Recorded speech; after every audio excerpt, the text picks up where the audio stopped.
তো হ্যালো বন্ধুরা, নমস্কার। আমি সুনীল মাহাতো আর আপনারা দেখছেন টেকনিক্যাল সুনীল ইউটিউব চ্যানেল।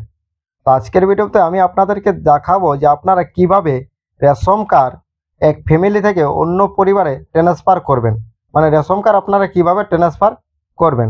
তো দেখুন, এই যে ট্রান্সফারটা, এটা সাধারণত মেয়েদের ক্ষেত্রে যখন তাদের বিয়ে হয় তখন তাদের বাপের বাড়ি যে রেশন কার্ডটা থাকে সেটা কিন্তু ট্রান্সফার করে তাদেরকে শ্বশুর বাড়িতে নিয়ে যেতে হয় একরকম। দ্বিতীয়ত, অনেক পরিবার আছে যারা কাজের সূত্রে এক জায়গা থেকে অন্য জায়গায় যখন ট্রান্সফার হয়ে চলে যায় তখন তারা রেশন কার্ডও সেই যে নতুন জায়গায় যায় সেখানে তাদের পুরনো জায়গা থেকে নতুন জায়গায় রেশন কার্ড ট্রান্সফার করতে হয় এক।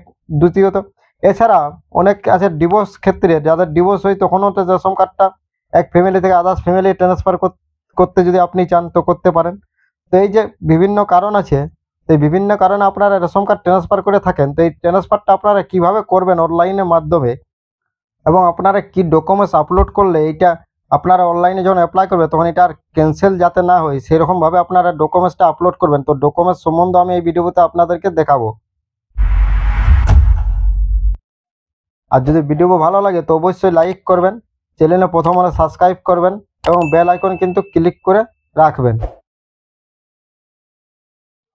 তো প্রথমে আপনারা ফুড ডিপার্টমেন্টের যে ওয়েবসাইট আছে, যেটা আপনার স্ক্রিনে লিঙ্কটা দেখতে পাচ্ছেন, এটা লিখে ডাইরেক্ট সার্চ করে এই সাইটে চলে আসবেন। আসার পর apply for new ration card এই যে অপশানটা, এখানে আপনারা প্রথম ক্লিক করবেন। ক্লিক করার পর এখানে আপনাদের কাছে দুটো অপশান শো হবে, তার মধ্যে সেকেন্ড যে অপশানটা আছে আপনাদের ফর এক্সিটেড অ্যাপ্লিক্যান্ট, এই অপশানটা আপনারা ক্লিক করবেন। এখানে ক্লিক করবেন, দেখুন এই যে অপশানটা আছে সেকেন্ড অপশানটা আপনারা ক্লিক করবেন। এখানে ক্লিক করলে আপনারা যে ফ্যামিলির রেশন কার্ডটা ট্রান্সফার করতে চান অন্য ফ্যামিলিকে, সেই ফ্যামিলির রেশন কার্ডের সঙ্গে যে মোবাইল নম্বরটা অ্যাক্টিভ আছে সেই মোবাইল নম্বরটা আপনারা এখানে দিবেন। যার ট্রান্সফার করতে চান তার মোবাইল নম্বরটা দেওয়ার পর নিচে দেখুন গেট ওটিপি যে অপশানটা আছে সেই অপশানটা আপনাদেরকে ক্লিক করবেন। তো আপনারা প্রথম ওই মোবাইল নম্বরটা দিবেন যে ফ্যামিলির সঙ্গে যে রেশন কার্ডের সঙ্গে যে মোবাইল নম্বর অ্যাক্টিভ আছে। তো মোবাইলে একটা ওটিপি যাবে, ওটিপিটা আপনারা দিয়ে দিবেন। ওটিপিটা দেওয়ার পর প্রসেস যে নিচে অপশান আছে এই প্রসেস অপশানে আপনারা ক্লিক করবেন। তো ধরুন আমি মোবাইল নাম্বার দিয়ে দিয়েছি, ওটিপি চলে গেছে, এরপর আমি প্রসেস অপশানে ক্লিক করছি ওটিপি দেওয়ার পর। তো এখানে আপনারা ক্লিক করবেন। তো এখানে ক্লিক করলে আপনাদের ফ্যামিলি যে রেশন কার্ডগুলো আছে সেই সমস্ত রেশন কার্ডগুলো প্রথম আপনাদের শো হবে, এটা আপনারা জানেন শো হচ্ছে দেখুন। তারপরে এটা উপর দিকে তুলবেন, তোলার পর দেখুন এখানে অনেকগুলো আপনারা ফর্ম পাবেন। আপনারা জানেন এখানে অনেকগুলো অ্যাপ্লাই করতে পারবেন, আপনারা নতুন রেশন কার্ড করতে পারবেন, এখান থেকে কালেকশন করতে পারবেন। তার মধ্যে যে একটা ফর্ম আছে সেটা হলো রেশন কার্ড ট্রান্সফারের যে ফর্মটা, এটা আপনারা স্টোর করে উপর দিকে তুলবেন। তোলার পর নিচে দেখুন একটা আপনারা ফর্ম পাবেন, সেটা হলো রেশন কার্ড ট্রান্সফারের ফর্ম। ফর্ম নম্বর আপনাদের কাছে পাবে, এখানে আপনারা দেখুন এটা আপনারা উপর দিকে তুলবেন। তো দেখুন এই যে ফর্ম নম্বর 14 আপনাদের কাছে আছে, এটা হলো রেশন কার্ড আপনারা এক জায়গা থেকে অন্য জায়গায় অন্য ফ্যামিলি ট্রান্সফার করতে পারবেন। তো তার জন্য দেখুন এখানে একটা অপশান আছে অ্যাপ্লাই নাও। তো এই অ্যাপ্লাই নাও যে অপশানটা আছে এখানে আপনাদেরকে প্রথম ক্লিক করতে হবে। তো এখানে প্রথম আপনারা ক্লিক করবেন অ্যাপ্লাই নাও অপশানটাতে। তো এখানে ক্লিক করার পর আপনাদের যে রেশন কার্ডগুলো সেগুলো শো হবে। তো সামনে দেখুন একটা করে বক্স আপনারা দেখতে পাচ্ছেন। তো আপনারা যে রেশন কার্ডটা ট্রান্সফার করে অন্য ফ্যামিলি নিয়ে যাবেন সেই রেশন কার্ডটা আপনারা এখান থেকে টিক চিহ্ন দিবেন প্রথম। তো আপনারা দেখুন আমি যেটা ধরুন আমি এই যে রেশন কার্ড আছে এই রেশন কার্ডটা আমি অন্য ফ্যামিলি নিয়ে যেতে চাই, তো আমি এখানে টিক চিহ্ন দিচ্ছি। এরকম আপনারা টিক চিহ্ন দিবেন। দেওয়ার পর আপনারা নেক্সট যে অপশানটা আছে এই নেক্সট অপশানে আপনারা সরাসরি ক্লিক করবেন। তো দেওয়ার পর আপনারা নেক্সট অপশানে ক্লিক করবেন। নেক্সটে ক্লিক করার পর দেখুন আপনারা যে রেশন কার্ডটা টিক দিলেন সেই রেশন কার্ডটা উপরে আপনাদের শো হচ্ছে দেখুন। এরপর নিচে আপনাদের দেখুন দেওয়া আছে যে এখানে please enter your ration card number, মানে যেই ফ্যামিলিতে আপনারা নিয়ে যাবেন কার্ডটা, ধরুন এই ফ্যামিলি থেকে অন্য ফ্যামিলি নিয়ে যাবে, তো নতুন যে ফ্যামিলিতে আপনারা কার্ডটা নিয়ে যাবেন সেই ফ্যামিলির যে কোনো একটা রেশন কার্ডের নাম্বার এখানে আপনারা দিবেন। তার হেড অফ দ্য ফ্যামিলি যে আছে তার রেশন কার্ডের নাম্বারটা দিতে পারেন, কিংবা কোনো একটা রেশন কার্ডের নাম্বার এখানে আপনাদেরকে দিতে হবে সেই ফ্যামিলি যেই ফ্যামিলি আপনারা রেশন কার্ডটা ট্রান্সফার করে নিয়ে যাবেন। তো এখানে সেই ফ্যামিলি একটা রেশন কার্ড নাম্বার দিবেন। দেওয়ার পর দেখুন সামনে আছে প্লিজ সিলেক্ট ক্যাটাগরি। তো আপনার তারপর আছে সেটার ক্যাটাগরি, সেই ক্যাটাগরিটা আপনারা এখান থেকে সিলেক্ট করে নেবেন রেশন কার্ড নাম্বার দেওয়ার পর। তারপর আপনারা নেক্সট অপশানে ক্লিক করবেন। নেক্সটে ক্লিক করার পর দেখুন আপনারা ওই যে ফ্যামিলিটা আপনারা এখানে রেশন কার্ডের নাম্বারটা দিলেন সেই ফ্যামিলির যতগুলো রেশন কার্ড আছে সেগুলো দেখুন এখানে আপনাদের শো হচ্ছে, আপনার সব রেশন কার্ডগুলো দেখা যাচ্ছে। তারপরে আপনারা এখানে আর কিছু করতে হবে না, এখানে সরাসরি আপনারা নেক্সট যে অপশান আছে সেই নেক্সট অপশানে আপনারা নিচে ক্লিক করবেন। তো নিচে আপনারা নেক্সট অপশানে ক্লিক করবেন। নেক্সট অপশানে দেখুন আমি ক্লিক করছি। এখানে ক্লিক করার পর আপনাদের এখন ওইখানে যে রেশন কার্ডের নাম্বারটা দিলেন সেই রেশন কার্ডের নাম্বারটা প্লাস আপনি যে রেশন কার্ডটা ট্রান্সফার করে লিখবেন সেই দুটো রেশন কার্ড শো হচ্ছে, বাকিগুলো শো হচ্ছে না। তো এইভাবে দুটো রেশন কার্ড আপনার কাছে শো হবে।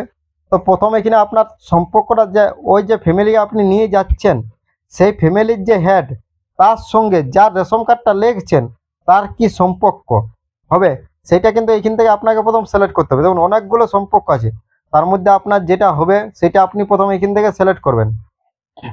ওদের দুজনের সম্পর্কটা কি, ওই ফ্যামিলির যে নতুন ফ্যামিলি আপনি রেশন কার্ডটা নিয়ে যাবেন সেই ফ্যামিলির যে নতুন ফ্যামিলির যে হেড তার সাথে যার রেশন কার্ড আপনি ট্রান্সফার করলেন তার কি সম্পর্ক, সেই সম্পর্কটা এখান থেকে আপনি সিলেক্ট করবেন। সিলেক্ট করার পর নিচে দেখুন কারণটা কি কারণে আপনি ট্রান্সফার করতে চান। সাধারণত মেয়েরা যদি করেন তাহলে ম্যারেজের ক্ষেত্রে করতে পারেন বিবাহ সূত্রে, এছাড়া ডিভোর্সের ক্ষেত্রে আপনারা করতে পারেন, এছাড়া কাজের সূত্রে বা অন্য কোনো কারণে যে আপনারা করে থাকেন তো নিচেরটা দিবেন। সেখানে তিনটা অপশান আপনারা পাবেন, তিনটার মধ্যে আপনারা যে কোনো একটা সিলেক্ট করবেন। আমি ম্যারেজ সূত্রে করতে চাই, আমি ম্যারেজটা সিলেক্ট করলাম। আপনারা তিনটার মধ্যে একটা সিলেক্ট করবেন, যেটা সিলেক্ট করবেন সেই ধরনের কিন্তু আপনাদেরকে ডকুমেন্টস আপলোড করতে হবে। একটা ডকুমেন্টসটা ভালোভাবে আপনারা আপলোড যদি না করতে পারেন তাহলে কিন্তু এটা ক্যান্সেল হয়ে যাবে কিন্তু। তো এইখানে দেখুন ডকুমেন্টস, আমি যদি ম্যারেজ সূত্রে আপনি করে থাকেন তো এমন একটা ডকুমেন্টস ম্যারেজ সার্টিফিকেট যদি না থাকে সেক্ষেত্রে এমন একটা ডকুমেন্টস দেবেন যেটাই ওর স্বামীর নাম প্লাস ওর নাম একসাথেই থাকবে, এরকম একটা ডকুমেন্টস দিতে হবে। মানে শ্বশুর বাড়ির কিছু ডকুমেন্ট যেমন নাম থাকে, শ্বশুর বাড়ির ওর স্বামীর নাম যেমন থাকে এরকম একটা ডকুমেন্টস আপনারা প্রথম সিলেক্ট করবেন। যদি না থাকে তো ডকুমেন্টসটা আপনারা কোর্ট থেকে তৈরি করে দিতে পারেন ম্যারেজ সার্টিফিকেট বা কিছু, সেইটা আপনারা প্রথম আপলোড করবেন। আপলোড করার পর নেক্সট অপশানে ক্লিক করবেন। দেখুন এখানে নেক্সটে ক্লিক করলাম। নেক্সটে ক্লিক করার পর কিছুক্ষণ আপনারা ওয়েট করবেন। দেখুন একটু ওয়েট করতে হবে। একটু ওয়েট করার পর আপনাদের কাছে একটা এরকমভাবে পেজটা ওপেন হবে। দেখুন এখানে দিয়ে আছে shifting to be a new family for the individual. তো এখানে কিছু আপনাদের টাইম অফ কন্ডিশন থাকে যেটা আপনাদেরকে অ্যাকসেপ্ট করতে হয়। তো তার জন্য দেখুন এই যে একটা এখানে ফাঁকা ঘর আছে, এখানে আপনাদেরকে টিক দিবেন। টিক দেওয়ার পর নিচে দেখুন গেট ওটিপি বলে একটা অপশান পাবেন, এই গেট ওটিপি এই অপশানটা আপনাদেরকে ক্লিক করতে হবে। এখানে আপনারা ক্লিক করবেন। তো দেখুন আপনার যে মোবাইল নম্বরটা প্রথমে দিলেন ওটিপি গেল সেই নম্বরটাই কিন্তু ওটিপি যাবে। তো ওটিপিটা আপনারা এখানে দিয়ে দেবেন। দেওয়ার পরে যে সাবমিট অপশানটা আছে এই সাবমিট অপশানে আপনারা ক্লিক করবেন। তখন সাবমিটে আপনারা যখন ক্লিক করবেন, সাবমিটে ক্লিক করার পর আপনাদের কাছে একটা সাকসেসফুল মেসেজ শো হবে যে আপনার যে অ্যাপ্লাই করলেন এটা সাকসেসফুল হয়ে গেছে। এরপর আপনারা যেমন এইরকমভাবে একটা সাকসেসফুল আপনার মেসেজ শো হবে। তো আপনার যে মোবাইল নম্বরটা সেটা দিয়ে আপনি স্ট্যাটাসটা পরে চেক করে নিতে পারেন যে আপনার ফ্যামিলিটায় অন্য নতুন ফ্যামিলি যে রেশন কার্ডটা আপনি লিখলেন সেটাই সেখানে অ্যাড হলো কিনা। এটা আপনার 7 থেকে 8 দিন সময় লাগে এই প্রসেসটা কমপ্লিট হতে। যদি আপনার ডকুমেন্টস ক্লিয়ার থাকে সেইভাবে আপনি ডকুমেন্টসটা দিয়ে দেন তাহলে কিন্তু এটা 7-8 দিনের মধ্যে আপনার ট্রান্সফার হয়ে অন্য নতুন ফ্যামিলি কার্ডটা চলে যাবে। তো এইভাবে আপনি একটা রেশন কার্ডকে এক ফ্যামিলি থেকে অন্য ফ্যামিলি ট্রান্সফার করতে পারবেন। তো দেখুন অনলাইনে কীভাবে ট্রান্সফার করে তার সম্পূর্ণ প্রসেস আমি স্টেপ বাই স্টেপ আপনাদেরকে দেখালাম। যদি ভিডিও ভালো লাগে তো অবশ্যই ভিডিওটাকে একটা লাইক করবেন। চ্যানেলে যদি প্রথম হয়ে থাকেন তাহলে সাবস্ক্রাইব করবেন এবং বেল আইকন যে থাকে সেই বেল আইকনটা আপনারা কিন্তু ক্লিক করতে ভুলবেন না, বেল আইকন কিন্তু ক্লিক করে রাখবেন। তো থ্যাংক ইউ, ধন্যবাদ বন্ধুরা।